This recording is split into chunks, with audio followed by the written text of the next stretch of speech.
Nottingham has had many sporting heroes: Brian Clough, Peter Taylor and the European Cup winning teams of 79 and 80, Torval and Dean winning the gold medal in Sarajevo back in 1984, and of course more recently in 2008, Rebecca Adlington's 2 golds in Beijing. However, we are here to talk about one of the forgotten heroes, a man whose feats of endurance are remembered only by a few and sadly forgotten by many more. Thomas Blower, the son of a miner, was born in Hyson Green, Nottingham in 1914 and became celebrated for his extraordinary feats of distance swimming. Although it's hard to imagine today, Tom was often seen swimming up and down the Trent opposite the meadows. This was his training ground. Even more hard to imagine was that when he attended Berridge School, he was actually nicknamed Cart Horse because he was so slow in swimming sprints. Speed may not have been his forte, but endurance surely was. He once undertook a 30-hour non-stop marathon at Victoria Baths in Stenton, where he swam a total of 2,664 lengths. In 1935, he became the first non-Lancastrian to win the 10-mile race across Morecambe Bay. The weather was so bad, he was the only person to finish. In 1937, he becomes the world record holder when he swims the English Channel in 13 hours 29 minutes. He beats the old record by 23 minutes. This earned him a nickname Torpedo. During the war years, he served with the Royal Navy in the Second World War and rescues a drowning swimmer, for which he won the Royal Humane Society Medal. In 1947, he became the first man to swim the Northern Irish Sea in a total of 15 hours 26 minutes. He even swam 34 miles in just 16 hours at Bulwell Lido, with a crowd of 2,000 onlookers cheering him on. In 1948, he joined the short list of people to have swum the English Channel both ways. And in 1951, failed an attempt to swim the English Channel both ways non-stop, only stopped by the fog and strong currents.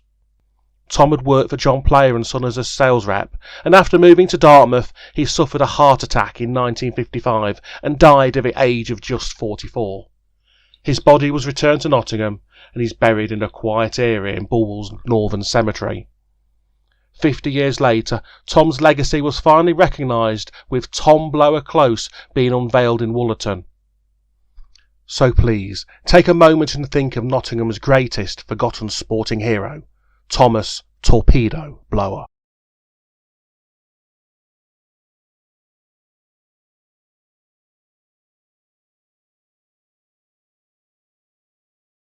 Although you may have heard of the name Roy Skelton, it's unlikely you'll be able to picture him, or even remember his massive contribution to several generations of children's televisual entertainment. I still find it hard to believe now that as somebody who grew up with the many characters he voiced, no one ever said to me, "Oh, he's from Nottingham, he is."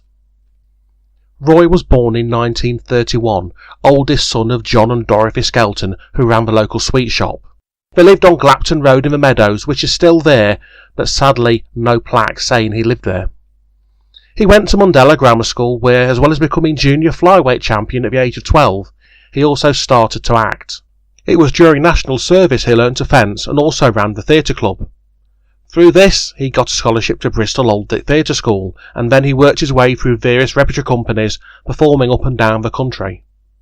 One of his first TV roles was in providing the voices for a children's puppet series called Rubothian Legend, which ran from 1955 to 1963. Between 1967 and 1988, he provided his considerable vocal talents to Doctor Who, voicing numerous Daleks, Cybermen, Crotons, as well as appearing in some other on-screen roles in the series. Don't you care? Care? No, why should I care? Because they're people and they're going to die. I do not understand you. There are people dying all over your world, yet you do not care about them. In fact, during his Doctor Who career, he worked with all of the first 7 Doctors in some capacity. In 1973, he took perhaps his most famous role on the children's TV series Rainbow, providing the voices for both the mischievous Zippy and also George the Pink Hippo. He continued to voice this role until the programme ended in 1992, and these 20 years accumulated in nearly 1,000 episodes, during which he would voice both characters together at the same time, even arguing with each other. Skelton's contribution was tremendous. He even wrote 150 episodes of the show himself. And unlike many actors, Skelton remained proud of his achievements and would go on to voice Zippy and George many times after Rainbow ended. In 2002 he recorded a top 20 dance single, It's a Rainbow, providing the voices for George and Zippy as well as a few other rave songs. Zippy and George also made an appearance on The Weakest Link as well as Ashes to Ashes and TV Burp. Skelton was a lifelong Nottingham Forest fan and had an unfulfilled ambition to commentate on a game using Zippy's voice, which would have been amazing. After suffering a stroke, Skelton died at his home in Brighton on the 8th of June 2011 from pneumonia, 2 months shy of his 80th birthday. So the next time you're watching classic Doctor Who, ask yourself, do those Daleks have a Nottingham accent? Must be destroyed! Exterminate! Exterminate!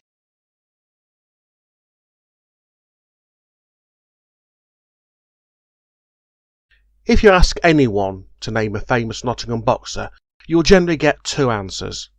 Most recently, Carl the Cobra Froch, the ex-super middleweight champion of the world. Or even new boxing hero Lee Wood. And if they think hard enough, they'll remember the name of Bendigo, bare fist fighter of the 19th century. The name's still famous throughout Nottingham today. There's a pub, a bar, even a fictional book named after him. But what about the other Nottingham fighter? Bendigo's great rival, and the man who allegedly gives his name to a famous London landmark known the world over. I am of course referring to Ben Caunt of Hucknall, the forgotten fighter, ex-heavyweight champion of all England. Ben Caunt was born in Hucknall Torkard on the 22nd of March 1815, the son of a Newstead Abbey gamekeeper. He grew to stand 6 foot 2 inches tall, weighing in at 18 stone.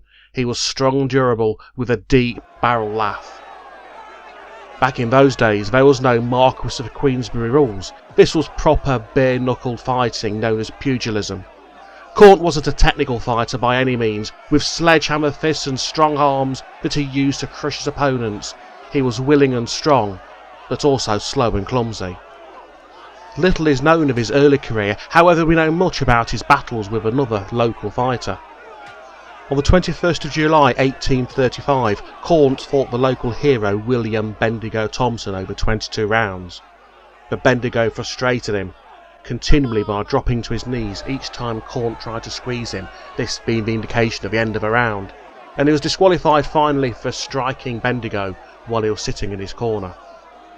On the 17th of August 1837, Caunt fought and beat William Butler at Stonyford in Derbyshire, and on the 4th of November, Bill Bonniford at Sunrise Hill. Again on the 3rd of April 1838, Caunt fought Bendigo, and after a gruelling 76 rounds, it was Bendigo this time who was disqualified for going down without being struck. Caunt claimed the heavyweight championship of England, but this was not generally accepted at the time. On the 24th of June of the same year, Caunt was scheduled to fight Bendigo, but the bout was cancelled. And on the 26th of October, Caunt defeated Bill Brassey at 6 Mile Bottom near Cambridge in 101 rounds. Following year, on the 2nd of February 1841, Caunt fought Nick Ward for the heavyweight championship of England, but the crowd forced the referee to disqualify Caunt for an alleged blow striking Ward when he was down. However, Caunt avenged this defeat on the 11th of March of the same year, defeating Ward in 35 rounds at Long Marston to become the heavyweight champion of England.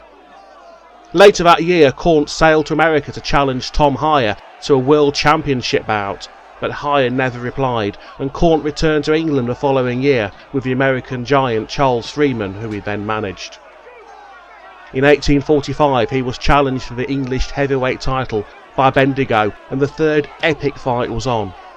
On the 9th of September, Caunt lost with a disputable decision after 93 rounds, where it was alleged Caunt went down without a blow striking him.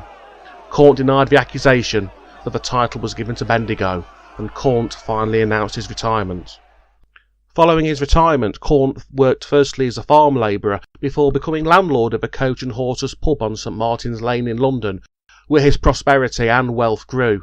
Here he would entertain the crowds with his party trick of flattening a pewter tankard with only the fingers of one hand. On Wednesday the 15th of January 1851, in the early hours of the morning while Caunt was away on business, a devastating fire broke out in the pub, destroying the premises and killing 2 of his children along with their maid. Caunt came out of retirement and on the 21st of September 1857 fought Nat Langham, where after a punishing 60 rounds both men were too exhausted to continue and a draw was called. Caunt's wife died in 1859, and still mourning her loss and that of his children previously, his health and general demeanour went downhill, and on the 10th of September 1861 Ben Caunt, still residing in St Martin's Lane, London, died of pneumonia. He was buried outside St Mary Magdalene Church in Hucknall, near the graves of his 2 children and his wife. It is said with some conjecture that the clock tower of the Palace of Westminster is named Big Ben after Ben Caunt. Some will argue against this, but nothing is documented to prove otherwise, and, in the end, why not? St Martin's Lane is only a short walk away, after all.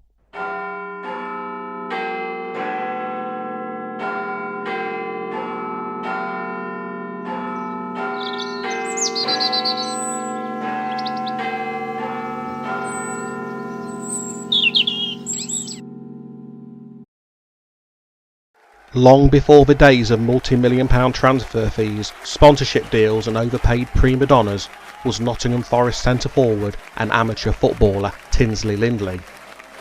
Once called an ideal centre-forward, the man didn't even wear the heavy football boots of the day, but preferred walking brogues, claiming the boots marred his great sprinting speed.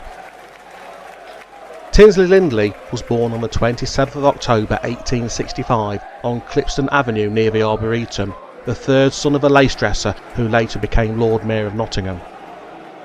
Lindley went to the Nottingham High School, where his sporting prowess was recognised, and between 1875 and 1883 he captained the school football team. How good was he?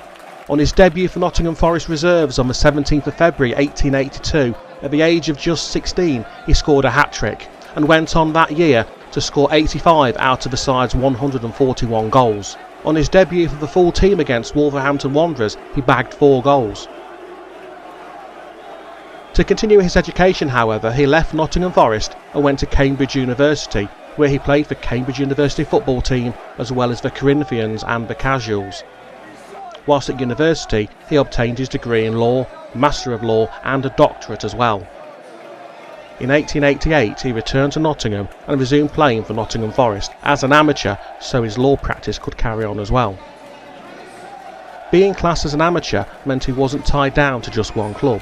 During the 1889-90 season he also played 3 matches for Notts County, however Notts were fined and deducted 2 points for fielding an unregistered player. In 1891 he also played for Crusaders and Swifts, as well as guest playing for Preston North End, where a newspaper article of the time described him as the Prince of centre-forwards. Lindley also represented England between 1886 and 1891, playing 13 times and scoring a total of 14 goals. His talents weren't just confined to football though, and between 1885 and 1893 he also played first-class cricket for Cambridge University and Nottinghamshire.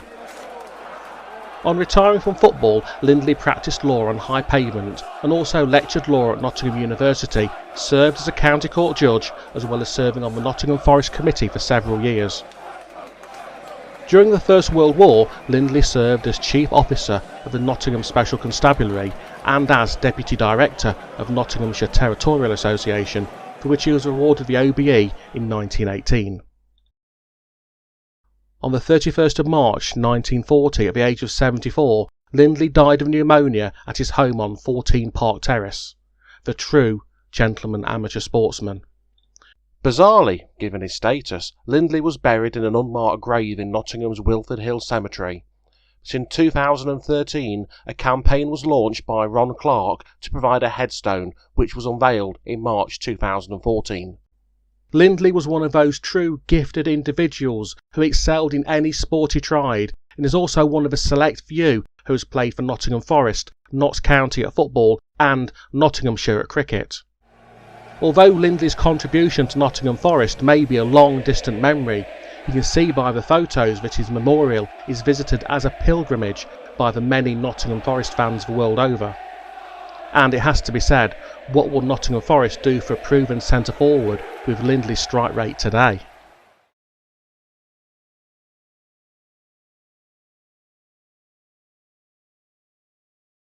When you think of great Nottingham writers, the chances are that two names will spring to mind, the first being that of D.H. Lawrence, writer of Lady Chatterley's Lover among others.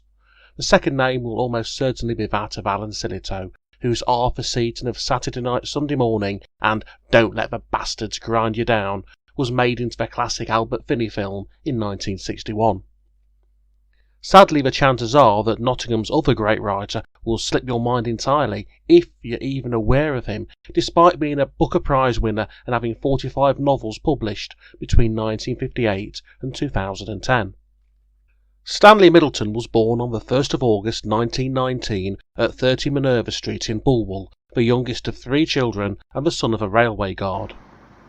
The family later moved to Broomhill Road.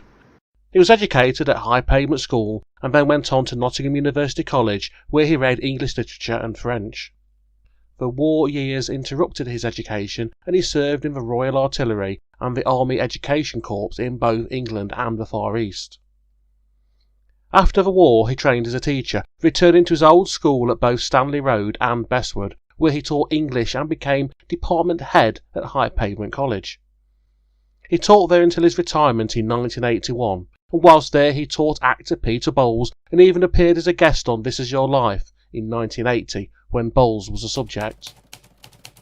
Middleton's first novel, A Short Answer, was published in 1958, and he continued to write approximately one novel a year until his death. In 1974, his novel Holiday won the Booker Prize. In 1979, Middleton turned down an OBE, feeling that he'd not done enough to deserve it for what he regarded as simply doing his job. In 1998, he was elected a Fellow of the Royal Society of Literature. His 45th novel, Cautious Approach, was completed just before his death. Many of his novels were set in his native Nottingham, although he renamed it Beechnell. There are regional and domestic novels examining the low and middle class marital and family relationships, not the angry young men of Sillitoe or the shock value of Lawrence, and as such he didn't receive a public acclaim like his contemporaries. Middleton remained a local man, regularly playing organ at St Mark's Methodist Church in Bulwell. As a talented painter, he also did the watercolours which were used on the covers of his novels Catalyst and Stanley Middleton at 80. In 1951 he married Margaret Welsh and had 2 daughters, Penny and Sarah, and they remained together at their house on Caledon Road in Sherwood until the 25th July 2009, when, after suffering from cancer, Middleton died 1 week before his 90th birthday. Sadly, it's highly unlikely we'll come across his like again. Middleton's books may not be mainstream, however it should be noted that a signed first edition of Holiday is currently listed on eBay at £1,800.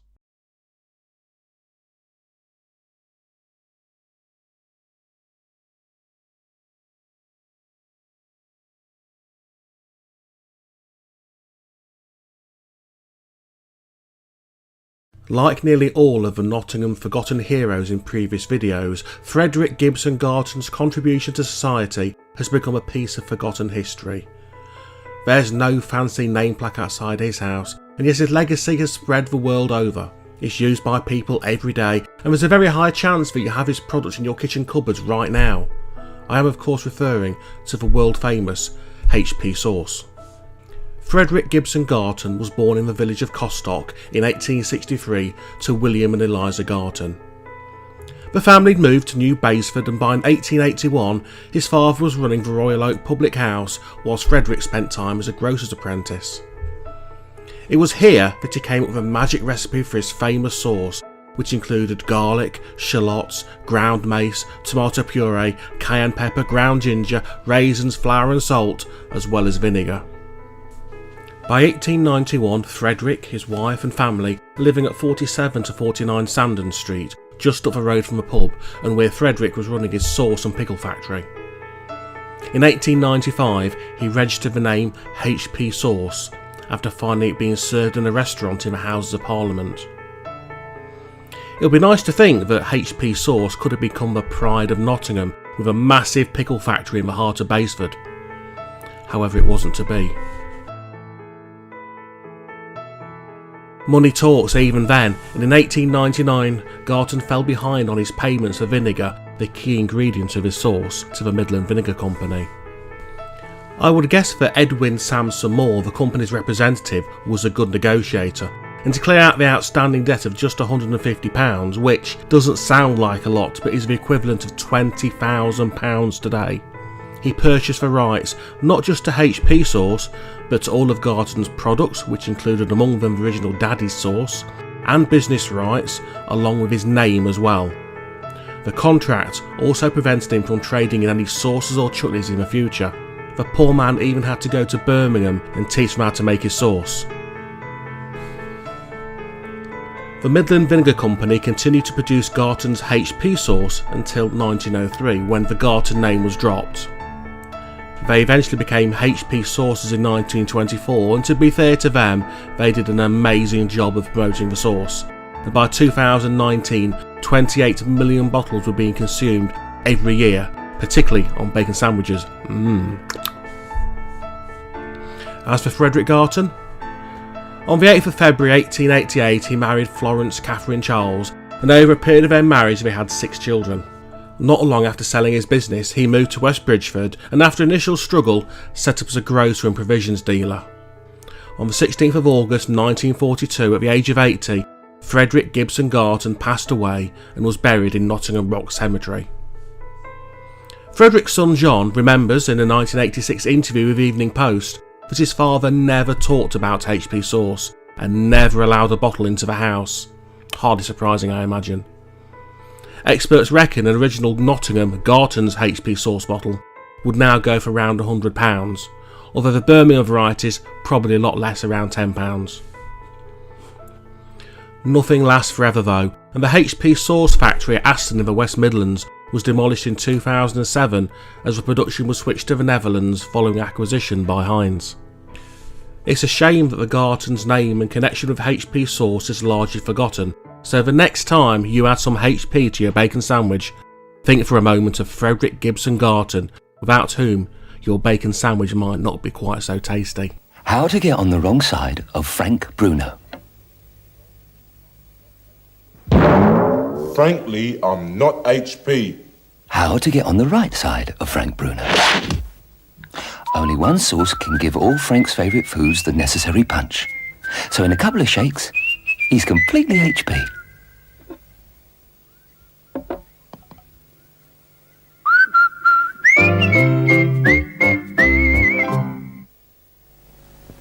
Having a lovely time. Arthur says the view of the front is quite breathtaking. I feel like a new woman, and Arthur says he does too. I must say, this sea air has certainly given him an appetite. Steak and chips, cheese on toast, veal and ham pie, pasties, gummies, he's had the lot. All with HP sauce, of course. I always bring the HP. Well, you know how Arthur likes a bit on the side. HP, you've got to admire their sauce. HP sauce is a great British sauce. HP sauce is delicious, of course. All sorts of people have found it's the richest taste that's ever passed around. Formidable. HP sauce you can use every day. HP sauce is the greatest, you say. It's just right for you. Now there's HP and there's HP Fruity too. Oh, sensationnel. C'est bon. It's the richest taste that's ever passed around.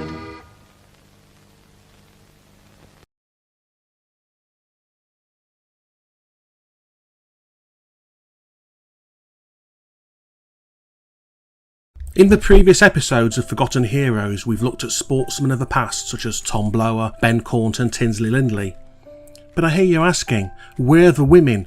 Surely there must be some female heroes in Nottingham's past. Well, although Rebecca Adlington is a female hero of modern times, lost in Nottingham's past is another champion female swimmer who around 100 years ago was setting records and winning medals. But sadly the name of Constance Connie Jeans is lost in the past.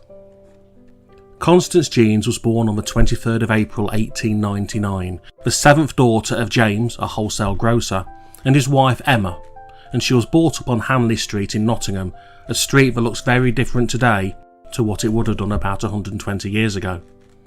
Constance and her 6 sisters had a keen interest in swimming. Indeed, the map from the turn of the century shows the baths just around the corner from their house. But it was Connie who showed the real talent, and from 1913 she was competing and winning. In 1913 she won the Midland District 100 yards freestyle, which she repeated over the war years, and by 1919 she held all the British records from 150 yards to 500 yards. She also set world records in the 200, 400 and 500 yard races between 1915 and 1919. She won 12 national titles in all and was one of 4 sisters who represented Nottingham Ladies Swimming Club at Portland Baths. Indeed, it was at Portland Baths on the 11th of October 1919 that she twice set an All-England best time in the 220 yards freestyle in 3 minutes and 4 seconds. A feat which is commemorated still by a plaque on the wall. During the First World War she was instrumental, along with her sister, on putting on swimming galas and water polo matches to entertain the wounded troops, which she often finished with tea at the school, which was opposite the pool.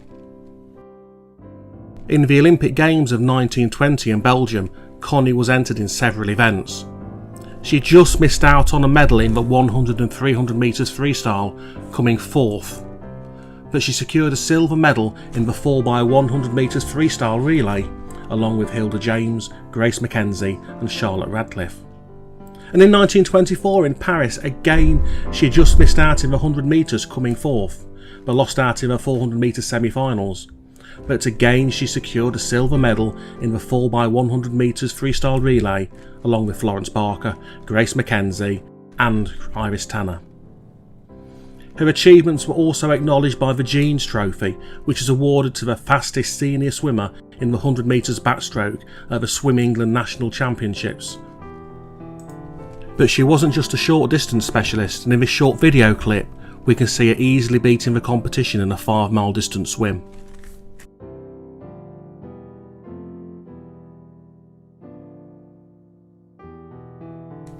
In 1939, the Jeans family were found living at 5 Winchester Street, Sherwood, now a car park, with Constance being described in the census of that year as doing unpaid domestic duties. As the youngest daughter, she was most likely caring for her father, now in his 80s, who died the following year, as well as 2 of her older sisters at the same address who were teachers. Jeans never married and worked herself as a school teacher at Seeley Infant School and eventually as headmistress of Snentondale Secondary School. Constance Connie Jeans eventually retired to Falmouth and died on the 31st of March 1984, aged 84.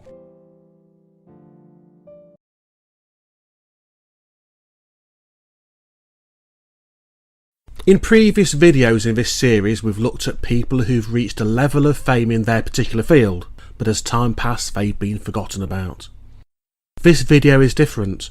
The person in question didn't set out to become famous, but raised himself to a level of success unprecedented for somebody in his background.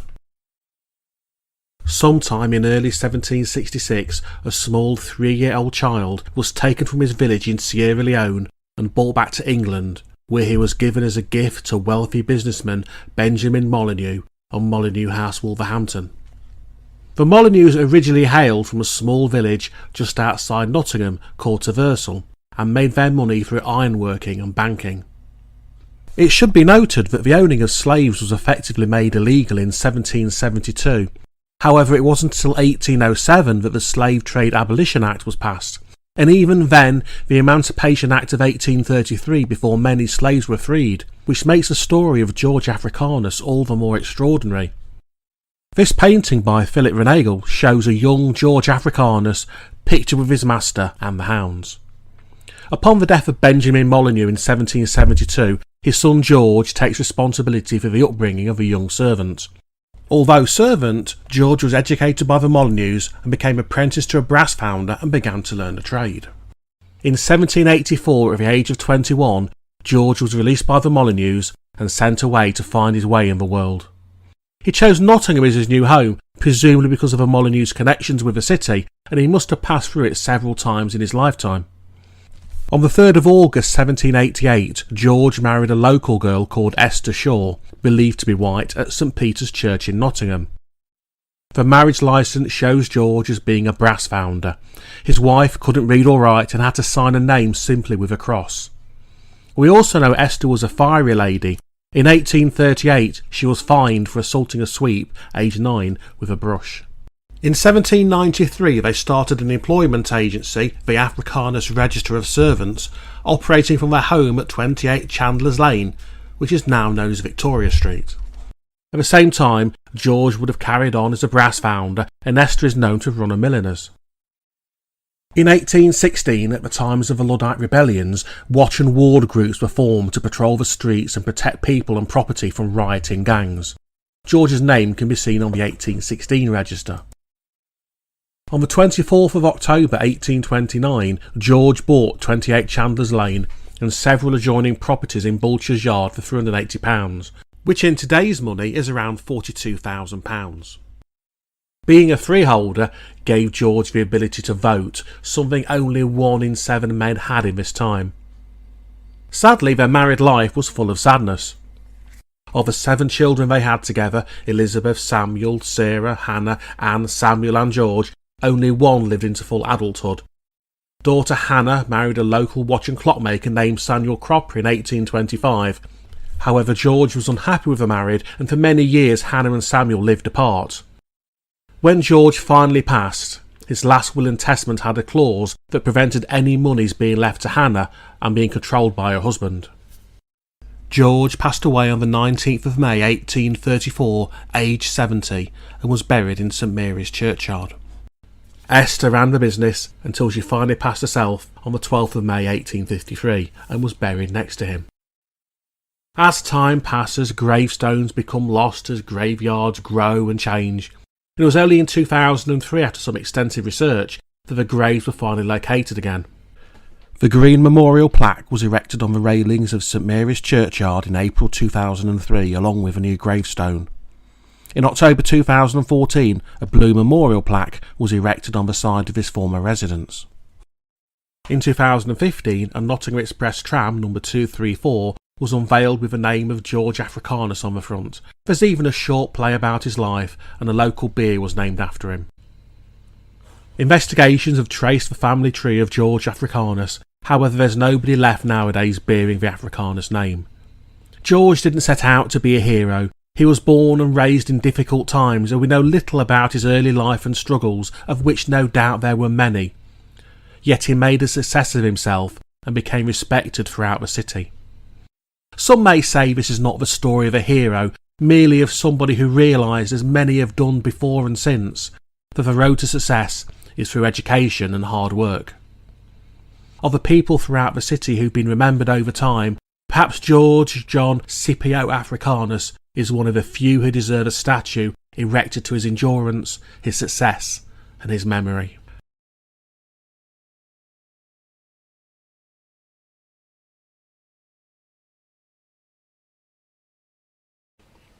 It was on a warm summer evening on the 1st of July 1918 at 10 minutes past 7 that an explosion ripped through the National Shell Filling Factory at Chilwell in Nottingham. A total of 134 workers were killed in the blast. A further 250 were injured. It went down as the largest loss of life from an accidental explosion during World War I. But the incident itself is largely forgotten about by the people of Nottingham. This video will outline the story behind the factory and commemorate those who died there. The First World War had been going for 10 months when a scandal hit the headlines in May 1915. Dubbed the Shell Scandal, the Times and the Daily Mail alleged there were not enough high explosive shells, and many of those that were used were defective. The British Army were even rationed as to how many shells they could fire per day, and there was no way we'd be able to overcome the superior German firepower. The Woolwich Arsenal didn't have the capacity to produce enough ammunition, and there was no plan B. 2 months later on the 20th of August 1915, the Munitions of War Act was passed, which included powers for the government to create national factories to speed up production. Godfrey Chetwynd, 8th Viscount of Chetwynd, was given the job of setting up one of these factories, purely devoted to filling shells with explosive on an industrial scale. Now, he knew nothing about explosive or shells, but he was an industrialist, and he knew how to make things work. He chose Chilwell in Nottingham for his factory due to its proximity to a train line from which a siding could be constructed and was sheltered by surrounding hills. The resultant factory covered 194 acres with over 7,500 workers. And, given that the young and able-bodied men were now fighting on the front line, women were employed to do a lot of the work, their traditional roles in the lace industry reduced due to the war. The factories worked 24/7, with 2 12-hour shifts working 6 till 6.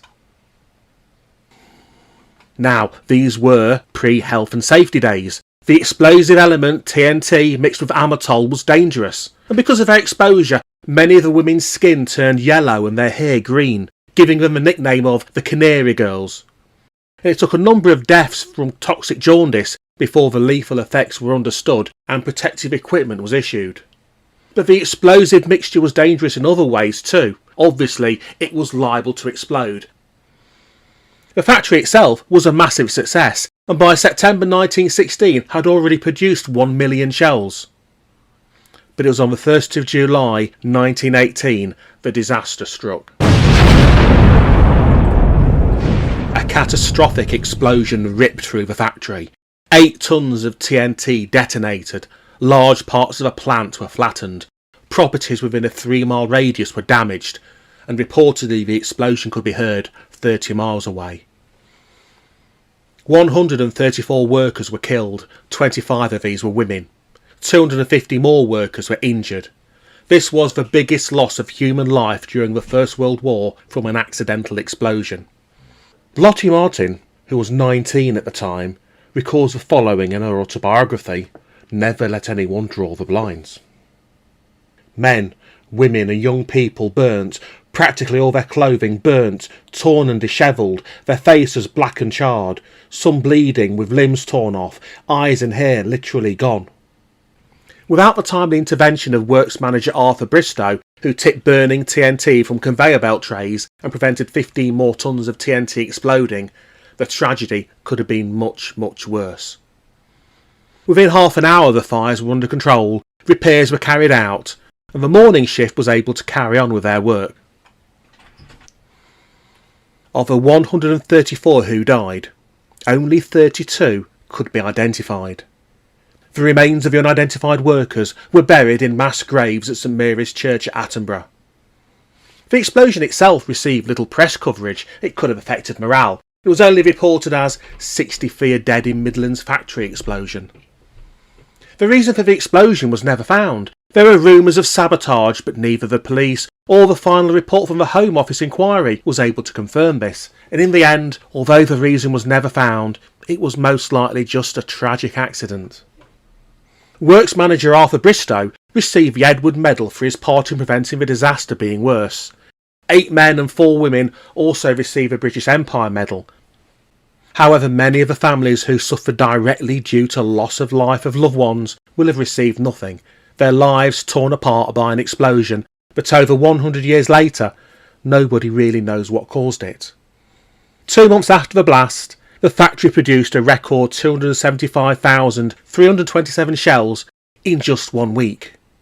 By the end of the war, it had produced more than 19 million shells, half the number of shells fired by the British on the Western Front.